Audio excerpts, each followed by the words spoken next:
ધનતેરસના દિવસે કોઈ કરે છે ધનની દેવી લક્ષ્મીની પૂજા, પરંતુ અમદાવાદમાં રહેતો આ પરિવાર કરે છે ગૃહલક્ષ્મીની પૂજા. થઈ રહી છે ઘરની લક્ષ્મીની પૂજા, સસરા દ્વારા પુત્રવધુની પૂજા. આ છે અશોક પટેલ, જેઓ પુત્રવધુ સ્તુતિને ઘરની લક્ષ્મી ગણાવીને કરે છે તેની પૂજા.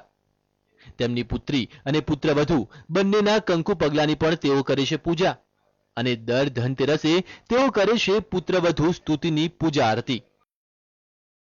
કહેવાય પુત્રવધુ, પણ એ પણ દીકરી તો છે જ ને આપણી, અને દીકરી જ છે. તો આ બંને દીકરીઓના પગની છાપ જે લીધેલી છે, હું એનું પૂજન કરું છું. મારી બે દીકરીઓને મેસેજ પણ આપવો હતો કે બેટા, તમે મારી દીકરા કરતાં પણ વિશેષ છો. એક બાબત. બીજું, માત્ર તમે દીકરી નથી, મારા ઘર માટે તો તમે બંને, પુત્રવધુ હોય કે મારી દીકરી, બંને લક્ષ્મી સ્વરૂપ છો, અને સાચી લક્ષ્મી તમે જ છો. માટે હું એ લોકોના પગને પૂજન કરું છું. હું બહુ જ લકી માનું છું પોતાની જાતને કે મેં મારું પોતાનું ઘર છોડ્યું, મેં મારા મા બાપ છોડ્યા, પણ મને મારા પોતાના મા બાપ અહીંયા જ મળ્યા.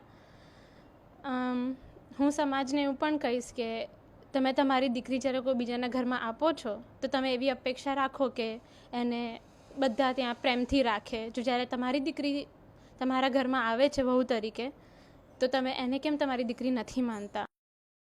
એક તરફ ધનતેરસના દિવસે લોકો લક્ષ્મીજીની પૂજા કરે છે અને ઘરમાં લક્ષ્મીજીનો વાસ થાય તેવી પ્રાર્થના કરે છે, તો બીજી તરફ આ પરિવાર માને છે કે પુત્રવધુ રૂપી ગૃહલક્ષ્મીનો સદાય તેમના ઘરમાં છે નિવાસ.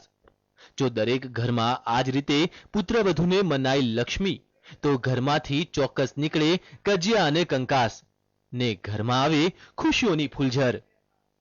નીરવ ગોવાણી, TV9, અમદાવાદ.